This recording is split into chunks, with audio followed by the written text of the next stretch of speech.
Alhamdulillah ya, qadarullah kita dipertemukan oleh Allah di hari Ahad yang barokah ini.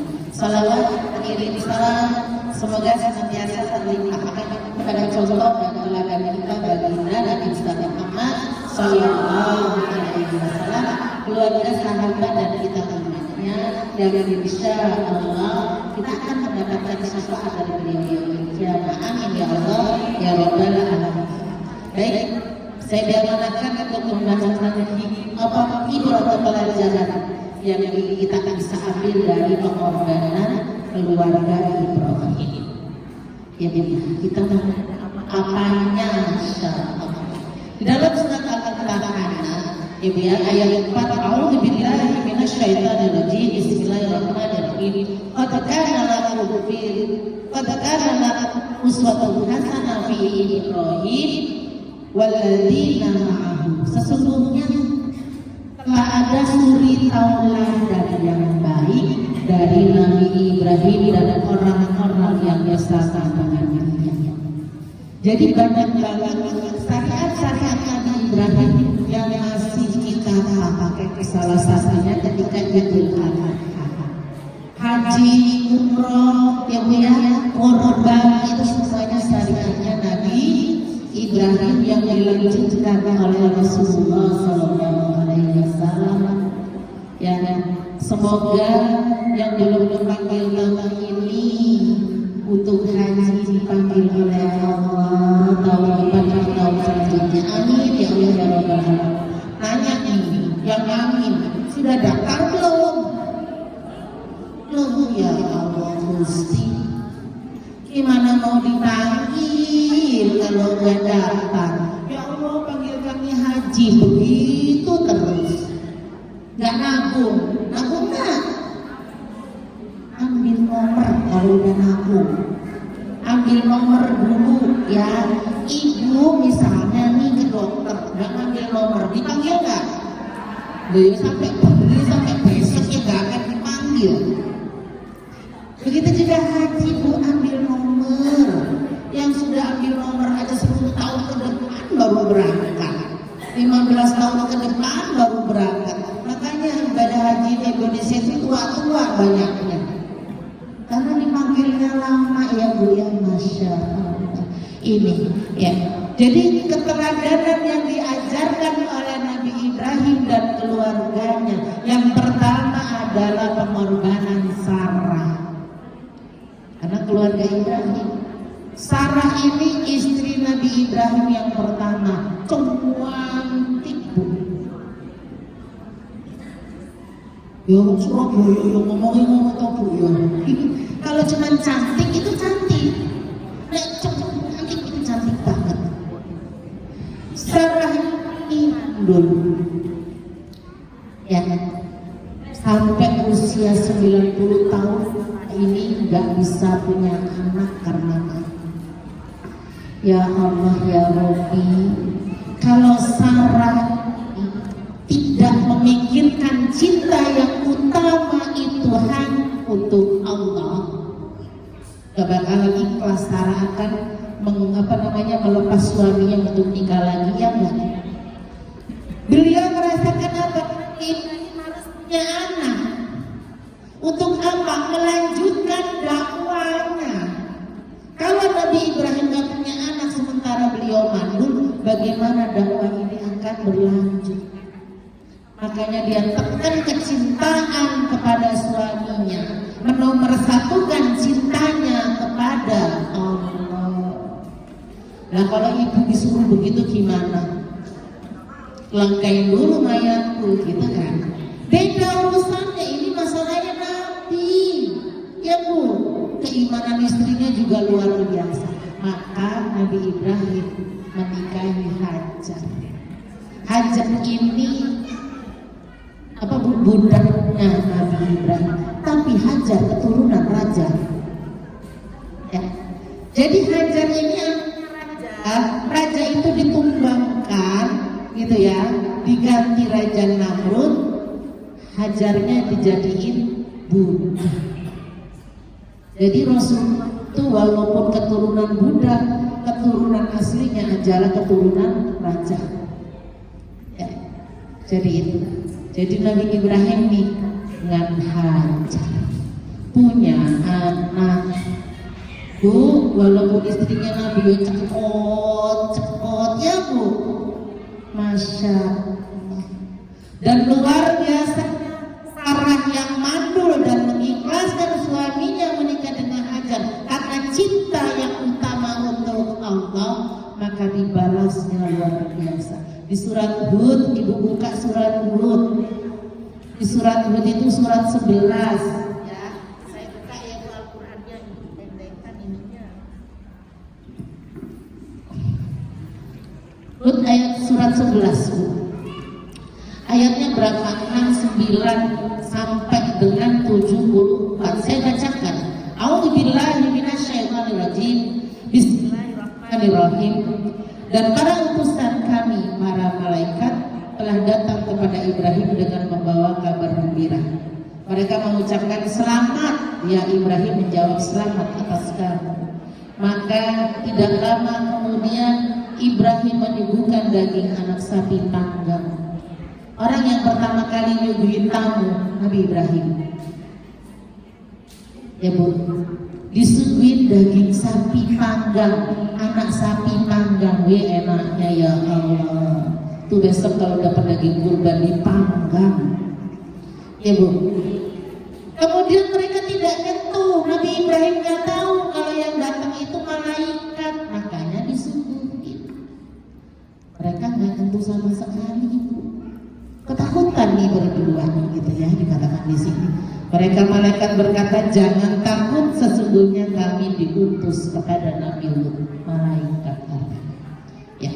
Dan istrinya berdiri lalu tersenyum. Maka kami sampaikan kepadanya kabar gembira tentang kelahiran Ishak dan kemudian kelahiran Yakub. Loh, mandul kok ya? Nabi itu dia dibilangin dulu Bu. Ya, jadi tahu kalau mau hamil nantinya. Akhirnya apa istrinya jawab? Ya, dan istrinya berkata, sungguh ajaib, mungkinkah aku akan melahirkan anak padahal aku sudah tua 90 tahun. Ya Allah. Kita 40 tahun aja sudah berhenti. Ini 90 tahun Bu dan belum pernah hamil. Ya.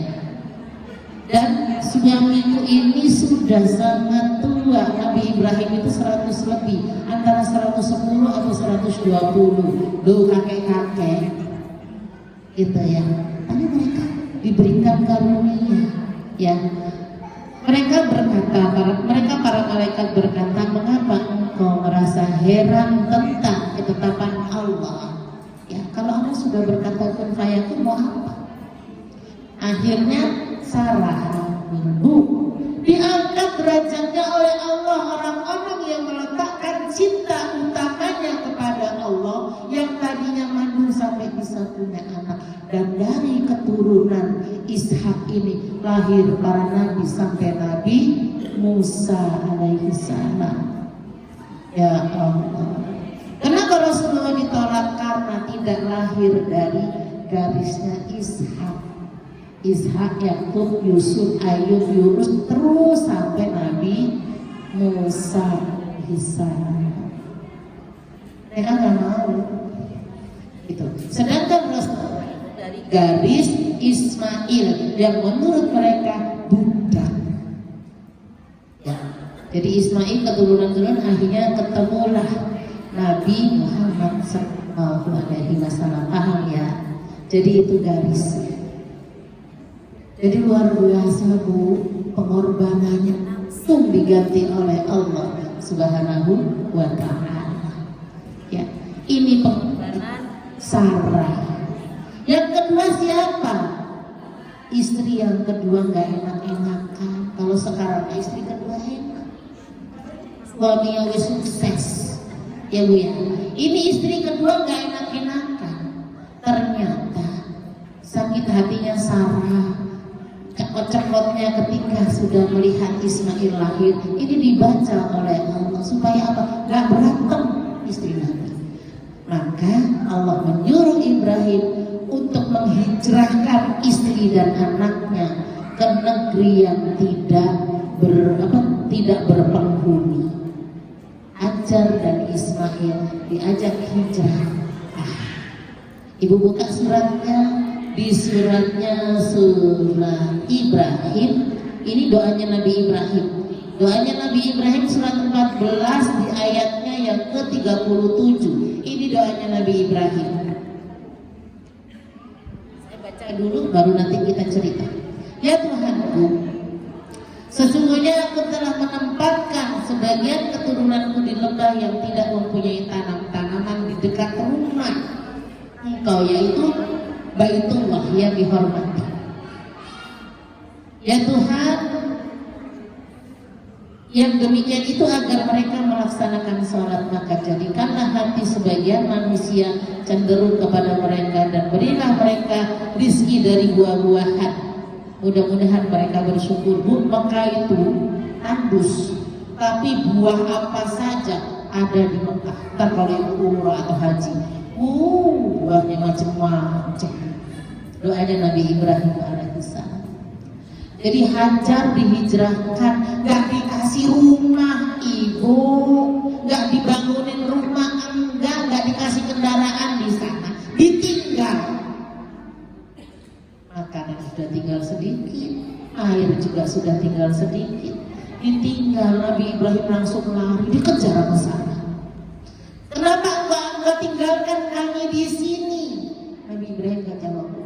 Jadi kayak perasaan kita kok nggak bertanggung jawab banget, lari. Kenapa? Sedih. Ini anak kepengen. Sampai Nabi Ibrahim 100 lebih, anak kepengen kok suruh ditinggal. Ayo. Istri baru lahiran suruh ditinggal, nggak bisa ngomong, lari Nabi. Dikejar lagi sama Siti Hajar, kenapa kau tinggalkan aku di sini? Hajar, kita marah-marah itu. Ya Bu, terus ditinggal, ketika omah, ketika makan, tinggal, gak tanggung jawab, tak laporin ke Komnas Perlindungan Anak.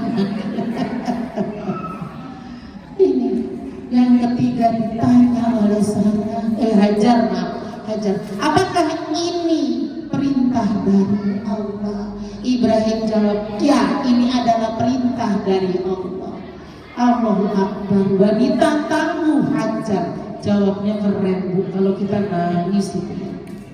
Kalau memang ini perintah dari Allah, tinggalkan kami, maka Allah yang akan membersamai kami. Yakin banget Bu, imannya keren, nomor 1 tanya kepada Allah. Tinggalkan, Allah yang akan membersamai kami. Wah, sama kita sebulan belum gaji. Ya Bu, rumah magro-magro. Ya Bu ya, enggak punya apa, minimal motor itu pada punya, sepeda punya. Sih kadang-kadang gula-gula ya. Ini Hajar gak siapa? Ya Allah, tangguh luar biasa. Dan kalau kita lihat apa Bu, ganti-ganti. Ya, ini luar ya. Ibu malah macam ramas atau keluar wis. Kedengeran. Juga enak gak kayak tadi. Oke. Ya wis lumpuh. Ya Allah, wanita tangguh yang luar biasa. Demi anaknya nangis lapar, asinya gak ada apa-apa karena gak ada yang dimakan. Minum sudah habis, segala macam habis, ya. Maka Hajar ikhtiar mencari rezeki. Sa'i itu ikhtiarnya Hajar mencari rezeki Allah. Dan ada kata Morgana Bu, ya, dilihat kayak ada air, naik dia. Ya, makanya saya waktu saat itu saya nangis di sana. Ya Allah, kita sa'i udah halus, kanan kiri sudah ada AC, sudah ada kipas angin, haus-haus kita minum apa? Air Zam-Zam yang dihasilkan oleh Ismail. Sementara Hajar lagi lapar, boro-boro adem. Itu bebatuan, Mekah itu kan memang bebatuan semuanya. Ibu kalau ke mana Arafah itu, ya pertemuan Adam dan Hawa itu batu semua kalau mau naik. Ya makanya hati-hati yang limu-limu, kepleset susah soalnya. Ya kalau kita kan banyak tanaman, bisa megang tanaman itu nggak ada. Ya, jadi ibu ya Allah, turun balik lagi. Padahal kalau kita umroh yang paling berat itu ya sa'i. Dan beratnya kita itu aduh semuanya muter cuma 3 kali, 7 kali, ngos-ngosan doang. Kayaknya kalau saya tiap hari kurus ibu insya Allah. Ya ini dan ikhtiarnya Hajar dijawab oleh Allah apa? Jekepek kalau kata orang Jawa. Kalau Surabaya alah jekepek loh, alah kok cengeng banget kaki Ismail. Ya jadi ya Allah kok cengeng banget sih, dia udah muter sono muter sini, kaki Ismail apa namanya jejek-jejekin kaki Ismail itu dijejekin kok bahasanya begitulah pokoknya.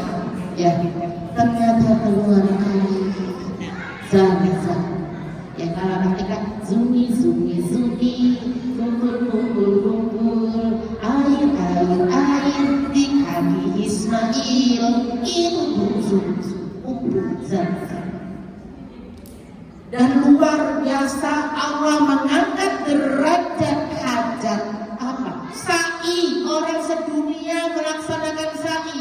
Hajar dapat pahalanya, masya Allah. Sa'i itu sampai nanti segitu banyak orang. Tiap hari itu ada orang sa'i. Hajar itu kebahagiaan diangkat derajatnya oleh Allah. Dan keluarga Ibrahim semuanya itu yang dilaksanakan dipakai sama orang. Amal jariahnya ngalir, masya Allah. Itu yang selanjutnya apa? Ismail dan Ibrahim. Ibrahim itu lebih berat ujiannya. Ya, ayah lo, dialah tumbuhannya. Bagaimana dia bisa mencoba ya bu sama Sarah biar dia nggak sakit hati, dia temenin. Sebenarnya dia berat tinggalin anaknya. Ya Allah, sudah anak ditinggal agak gedean suruh datang. Habis datang ke sana baru ketemu anaknya suruh sembelih.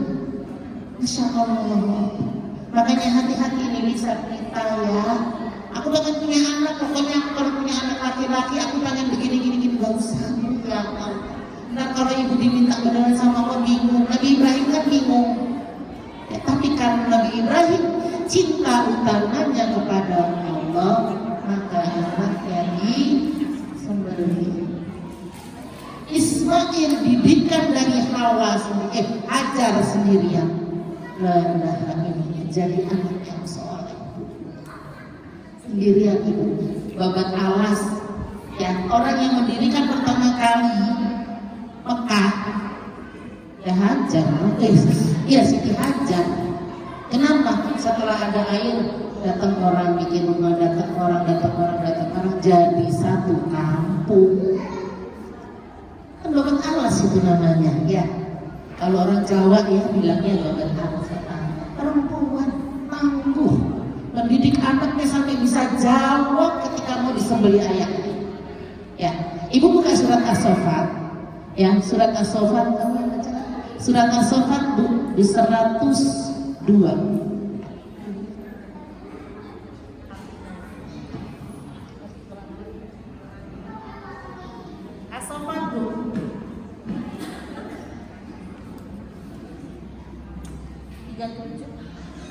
Surat 37 ya, ayatnya dari surat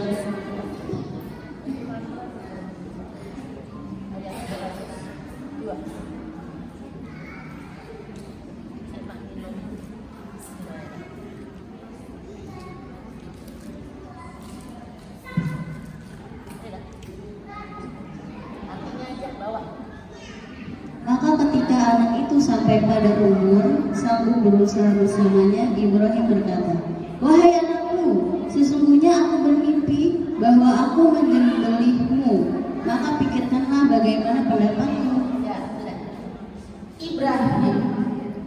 sedang ngomong sama anaknya, aku mimpinya gak sekali pun Nabi Ibrahim itu berulang ya Bu ya, mimpinya sampai 3 kali baru Nabi Ibrahim, oh iya benar ini dari Allah. Yakin Nabi Ibrahim. Setelah itu bertanya dan ngobrol sama anaknya ya. Jadi ini masalah pendidikan anak untuk kita semuanya, jangan otoriter. Dikit-dikit neraka kau neraka kamu nanti, sholat yang benar. Anak-anak semua sholat yang benar, ininya ancaman neraka melulu. Emang nggak gini? Yuk kita sholat yuk, nanti kita bisa masuk surga bareng. Enak loh di surga, tapi lebih enak karena kita ini otoriter seringnya. Ya, sholat cepetan depan ibu, cepetan diulang sholat sembarangan aja, cepet-cepet. Sekarang sholat depan ibu, nah anak-anak pada kabur dah. Ya, udah jangan sholat depan ibu dah, lama. Ya, jadi Nabi Ibrahim bertanya kepada anaknya, bagaimana pendapatmu? Ini tentang pendidikan yang bukan otoriter. Pendidikan apa Bu? Namanya Bu? Otoriter, demokratis, yang halus sama anaknya. Ya, saya itu bapak saya abri, ibu saya istrinya abri. Disiplinnya luar biasa, masya Allah. Terus biasa kita biasa otoriter. Makanya saya kuliah, saya skripsinya apa? Pendidikan otoriter. Sampai dalam, sampai kesini, sampai sekarang itu masih berasa. Saya nggak mau anak saya begitu. Pendidikan otoriter skripsi saya. Berat Bu, dan ada anak-anaknya kalau kita pendidikan otoriter. Itu luka pengasuhannya lama. Saya sampai tua berasa. Belum sembuh itu lukanya, padahal bagus sebenarnya. Ya orang dulu kan memang begitu, ceker gitu ya Bu. Aku mau ke gunung, gak boleh, nggak berangkat kita. Anak sekarang berangkat. Itu. Jadi Nabi Ibrahim ini dia tidak otoriter, sehingga anaknya ditanya bagaimana pendapat. Kalau ibu yang disuruh sembelih anaknya di Nabi Ibrahim, nggak begini ngomongnya. Sini nak, nggak boleh bantah. Ya kan begitu. Ibu dapat perintah dari Allah sembelih kamu. Cepetan kamu tidur di sini, ibu sembelih sekarang. Nggak boleh bantah, neraka nanti. Akhirnya apa? Ampun anak kita. Ya, ini ditanya bagaimana pendapatmu, Masya Allah. Dia Ismail menjawab, wahai ayahku, lakukanlah apa yang diperintahkan Allah kepadamu. Insya Allah engkau akan mendapatiku termasuk orang yang sabar. Punya anak yang sampai seperti ini berarti anak soleh kan? Coba sholat aja anak kita kalau disuruh jahit pasti nggak 3 kali melotot, baru tuh 3 kali kabur. Dia udah ngitung Bu, karena ibu biasanya sudah ngitung juga 3 kali udah matanya sudah melotot. Ya, ini didikan anak itu luar biasa, asik. Ya, jadi Nabi Ibrahim menyatakan kepada kita semuanya bagaimana mendidik anak itu jangan kasar-kasar. Diajak dialog. Saya kan sering ngomong, anak itu ada 7 tahun pertama, 7 tahun kedua, 7 tahun ketiga. 7 tahun pertama 1 sampai 7, anak itu apa? Anak itu raja. Anak itu raja kayak dicubit. Kamu berani nyubit raja? Ya, dipelototin, dibentak, itu kan ibu begitu. Ibu-ibu maksudnya. Ya. Ini anak raja. Makanya anak itu kalau umur segitu itu apapun kepengennya harus diturutin. Raja. Gak ngerti. Ibunya dikelopak, durhaka kamu enggak ada. Gak ada anak kecil itu durhaka, ya enggak? Dia diapain ya dia balas begitu. Ya. Jadi anak ibu yang suka tekrak berarti di rumahnya suka dapat begitu. Peluk, pendidikan orang tua itu peluk akan dipakai oleh anaknya ke teman-temannya. Kalau dia biasa dicubit tangannya juga lutut, biasa diketak, biasa keplak, jadi akan keplak lagi. Itu anak 7 tahun raja, 7 tahun kedua antara usia sekitar 8 sampai ke 14-15 tahun. Anak itu tawanan buat kita. Jangan dielus terus, ya Bu. Ditarik diulur, ditarik diulur. Perlu ada hadiah, tapi juga perlu ada hukuman. Hukumannya jangan berat-berat, ya. Tapi hukumannya itu harus seimbang, harus sama dan sesuai dengan kesepakatan bersama. Saya itu punya kesepakatan, anak saya nggak pernah keluar rumah malam, nggak ada. Anak saya jarang nonton TV malam, nggak ada. Kalau sekarang udah gede-gede, udah masuk kamar sendiri-sendiri, itu nggak ngerti saya urusannya. Ya Bu ya, HP mainnya. Dari kecil saya bikin aturan tidak nonton TV malam untuk belajar. Nggak ada. Saya gunting. Nonton TV, saya pergi langsung ada nonton TV. Ada Umi matiin. Pertama saya diem. Sudah berulang sampai 3 kali tak gunting, ceprek. Umi seminggu nggak nonton TV. Nggak ada yang berani nonton TV malam. Kenapa? Saya nggak galak, tapi saya tegas. Bukan saya marah-marah, saya gunting aja. Umi disambung lagi, enggak, karena bisa digunting. Soalnya apa? Ternyata kabelnya itu tebel, bagus gitu ya kabel TV. Saya gunting seminggu. Saya terpakai waktu seminggu dipasang di tolong pasang. Tidak keluar malam, karena saya kalau main ya habis pulang sekolah kan SDIP kan dulu pulangnya sampai jam 3 gitu ya. Habis sholat asar boleh main sampai mau maghrib. Itu mainnya. Anak saya yang laki itu kan baru namanya anak laki. Malam tidak boleh keluar. Pernah Bu, anak saya laki keluar malam. Sholat isya saya biarin, tak tungguin. Ini katanya udah pesantren semua, tinggal dia sendirian. Nabinya lagi pergi nginep lah di mana. Saya berdua. Pikir dia nggak ngeh. Setengah jam dari sholat isya, tak pulang-pulang, tak kunci pintu. Tapi saya nunggu di pintu. Bukain, ya udah main, kata saya gitu. Enggak Umi, maaf bukain. Nggak berani kenceng dia juga. Ya sudah sono main. Nggak mau Umi bukain.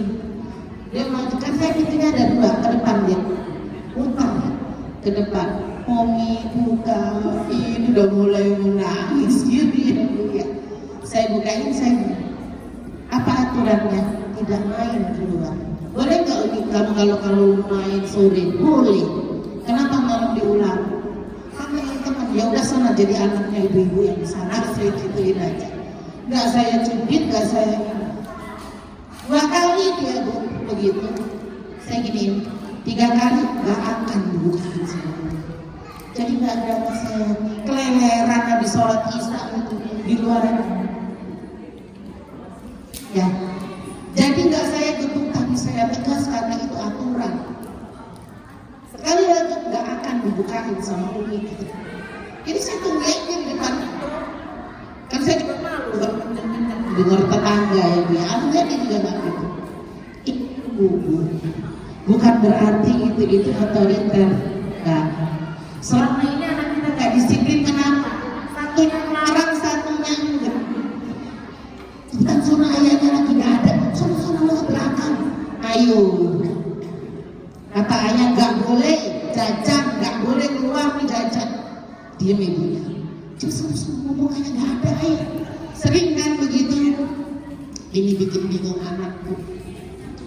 Kalau sudah nggak usah. Itu lanjutkan sekali lagi itu jawaban Ismail. Lakukanlah ayah. Engkau akan mendapatiku orang yang sabar.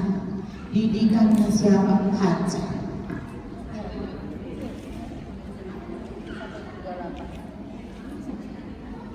Maka ketika keduanya berserah diri dan dia Ibrahim memberikan anaknya atas perintisnya untuk melaksanakan perintah Allah. Lalu kami panggil dia, wahai Ibrahim, sungguh engkau telah membenarkan mimpi itu. Sungguh demikianlah kami memberi balasan kepada orang-orang yang berbuat baik. Bu, sudah sampai di sini, sudah ditidurin di depanku. Ini anak sayang banget orang tua sama anak. Ismail lihat bapaknya, bapaknya lihat anaknya. Ini udah di sini. Sampai kata Ibrahim, Ismail jangan lihat ayah seperti itu, ayah nggak tega dengan kamu. Disuruh apa? Disuruh palingkan matanya malah ngeliatin bapaknya. Bu, namanya mau disembeli, mau meninggal gitu kan? Kan memang benar-benar mau disembeli beneran, itu bukan bohongan gitu kan? Dan Ibrahim juga nggak kuat, Ismail juga, ayah jangan lihat aku kayak begitu, tutup aja mataku ayah, ya Allah. Ini drama orang tua dan anak yang sayang, tapi mereka menampakkan cinta kepada Allah nomor satu. Bisa lo Ismail lagi, ya kan dari perjalanan itu banyak setan-setan kan, itu makanya ada lempar jumroh. Itu perintah waktu Ibrahim melempari setan ketika menggoda mereka dua itu goda mas lempar. Makanya sekarang ada lempar jumroh. Itu karena menggoda Ibrahim untuk menyembelih anak. Itu bisa bayangkan. Berdua mereka menempatkan cinta yang utama dan yang pertama kepada Allah Subhanahu wa Ta'ala. Kita apa? Sholat aja, ya Allah, entar. Ya Bu, tanggung ya Allah. Selama ini kita baru sholat aja seperti itu, ya Allah. Ini pengorbanan Ibrahim, keluarga Ibrahim yang dicontohkan oleh Allah kepada kita semua. Cinta utama untuk Allah, yang lain itu selanjutnya. Masya Allah. Ini dan pelajaran yang bisa kita ambil dari kurban ini yang pertama adalah berkurban karena kecintaan kepada Allah. Ini buktinya, pelajaran yang bisa kita ambil. Kita itu berkorban kenapa? Karena kita cinta kepada Allah Subhanahu wa Ta'ala. Gak ada tandingnya, Bu, cuma 3 juta. Ya, cuma 3 juta loh, 3.500.000, 4 juta ya. Sekarang kan sapi dibagi 7 gitu kan. Jadi niatkan semuanya apa? Niatkan kurban kita ini karena cinta kepada Allah Subhanahu wa Ta'ala. Ya, cinta itu perlu pengorbanan. Ya, suami kita ke kita, dia berkorban. Ya Bu, pagi berangkat pulang sore, pagi berangkat pulang sore, pengen tidur ya. Istri juga jagain anak di rumah dan sebagainya. Kalau istrinya kerja, bantuin suami. Makanya semuanya niat Allah, cinta kepada Allah, semuanya jadi ibadah. Begitu juga dengan kurban. Ya Bu. Ya, semoga yang belum bisa kurban tahun ini, tahun depan bisa kurban. Amin. Ya Allah ya Rabbal Alamin. Cuma 4 juta, itu 1 tahun waktunya. Ya, bisa dicicil, nabung lah gitu ya kan. Bahasa kita sekarang arisan, sebenarnya nabung gitu ya Bu. Nabung, sapi 7 orang. Kambing juga 1 orang. Sekarang harganya sama, nggak jauh beda.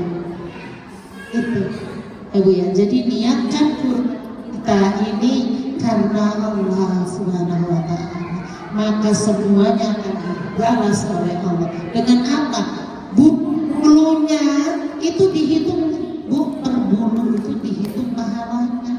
Nah itu kan nggak bisa ngitung bulunya saat berapa. Ya.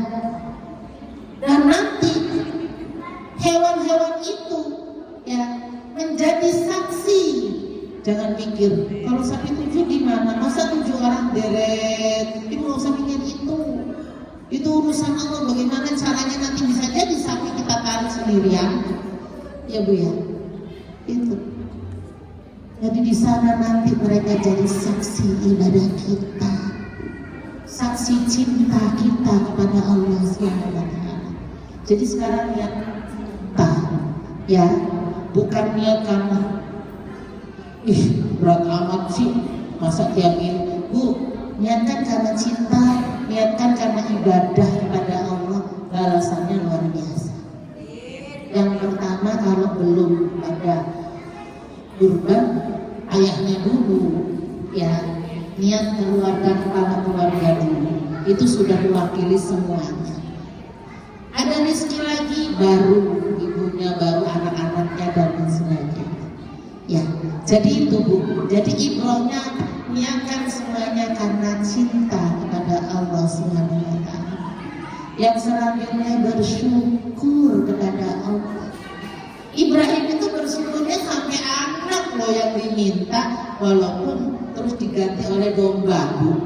Bukan dombanya disembelih jadi domba, Ismailnya pergi, enggak. Itu diberhentiin sama Allah, sudah cukup Ibrahim. Aku ganti dengan sembelihan. Gitu ya Bu ya. Kita kan bayangannya celing gitu. Dari domba Ismailnya berdiri di sebelahnya gitu ya Bu. Iya, ya. Jadi bersyukur. Ya. Di Al-Kautsar ayat 1 sampai 3, ya, inna a'taina kal-kautsar. Sesungguhnya kami telah memberikan karunia sangat banyak kepadamu. Kita diberikan nikmat yang banyak sama Allah SWT. Sampai ngitung aja nggak bisa. Ya Bu ya. Kalau kita ngitung-ngitung nikmat dari Allah, waduh, Bu, ya, mau dihitung sampai kapan? Nikmat itu banyak. Nikmat sehat itu luar biasa itu Bu. Orang cuma sakit gigi cepet-cepet aja udah nggak karu-karuan, sakit dulu cepet-cepet aja udah nggak karu-karuan, ya kan? Ini nikmat sehat, ya Allah. Gitu, ya. Jadi itu Bu, selanjutnya tadi ya, Allah mengatakan apa bersyukurnya, maka sholatlah untuk Tuhan. Terserah Gusti Allah. Karena kita bersyukur itu satu dengan sholat. Rasulullah Shallallahu Alaihi Wasallam ditanya oleh Aisyah, ya Rasul, kenapa sih engkau sholat sampai kaki beliau bengkak gitu, sampai kaki engkau bengkak? Engkau itu menjamin masuk surga loh. Engkau itu maksum loh dari kesalahan. Ngapain sholat sama segitu-gitunya gitu loh Bu. Apa cara Rasulullah? Apa caranya aku sebagai hamba yang bersyukur? Begitu banyak nikmat yang diberikan oleh Allah kepadaku, maka cara bersyukurku dengan memperbanyak sholat. Minimal berapa Bu? 40 rakaat. Sudah belum? Ibu sudah belum 40 rakaat? Dihitung ya, 1, 17 rakaat sholat wajib. Ini wajib sama sunnah doang. 17 rakaat sholat wajib. 2, qobliyah ba'diyah pakai enggak? Kalau masalah 12, kita ambil 10. 2 rakaat sebelum subuh, 2 rakaat sebelum duhur, 2 rakaat sesudah duhur, 2 rakaat sesudah maghrib, 2 rakaat sesudah isya. Asar itu qobliyah, tapi baru memaafkan. Ambil 10, 17 tambah 10, 27. Rasulullah lepas witir 11 rakaat. Lu berapa rakaat? 2 rakaat adzan. Artinya bangunnya udah jam 4 lebih itu mah. Ya. Sekarang kan jam 5. Jam 4 ya. Kita 40. Nah, adzan subuh 11 lagi ditambah 27, 30. Satunya ambillah. Kalau saya itu genepinnya apa? Duha. Rasul tidak pernah duha, cuma 2 rakaat. Ya, ibu nggak apa-apa, 2 rakaat alhamdulillah timbangan duha. Beras. Ustazah gak apa wasam suatu, kulhu lah sudah. Terus bangun lagi apa Ustazah? Terserah ibu, kalau saya lakukan ja'akum sampai fa in tawallaw laqad ja'akum rasulun min anfusikum alaihi ma anittum harisun alaikum bil mu'minina. Kamu masih ngapal ngomrek ya Allah. Rakaat pertama Allahu Akbar, rakaat kedua fa in tawallaw faqul hasbiyallahu la ilaha illahu alaihi tawakkaltu wa huwa rabbul arsyil adzim. Allahu Akbar. Itu doa yang keren banget itu hasbiyallah. Baca 7 kali pagi, 7 kali sore. Hasbiyallah. Belum apa ustazah apa alhamdulillah. Ada itu di rawi. Ya, ini. Jadi aman sudah 40 rakaat itu. Ya, deket-deketin tuh, deket-deketin. Ya, 40 rakaat insyaallah kita ketemu sama Rasulullah SAW. Yang selanjutnya apa? Berkorban. Ya. Jadi kita itu disuruh menyisihkan harta kita untuk berkorban. Boleh Ustaz ini makan? Boleh. Kan cuma dapatnya 1/3 untuk yang kurban, 1/3 untuk fakir miskin, 1/3 dibagikan kepada yang lain untuk sedekah. Gak usah ngomong-ngomong, sapi minta sapi, waduh kebanyakan. Mahal sapi, cuma 1 orang, aduh, ya Bu. Jadi boleh dimakan, dan yang nyampe itu bukan dagingnya, tapi keimanan. Itu surat Al-Hajj ayatnya 37. Ya Bu, itu. Jadi surat Al-Hajj ini bahas tentang yang nyampe ke Allah itu bukan dagingnya tapi ketakwaannya. Daging hewan kurban itu darahnya itu sama sekali-kali tidak akan sampai kepada Allah, tetapi yang sampai kepadanya adalah ketakwaan kita. Hati-hati jaga riya. Biasanya di grup WA masih ditempel yang kurban sapi 1 bla bla bla bla, sapi 2 bla bla bla. Iya nggak Bu? Jaga ikhlas. Yang kaya aja belum tuh. Aku udah, awas. Jaga keikhlasan kita. Ya Bu? Baik, saya sampai jam berapa? Sudah selesai. Oke, jadi baru 2, nanti kapan-kapan kita ketemu lagi insya Allah. Kalau ditakdirkan Allah ketemu ya Bu ya, kita bisa ketemu lagi. Baik, itu saja.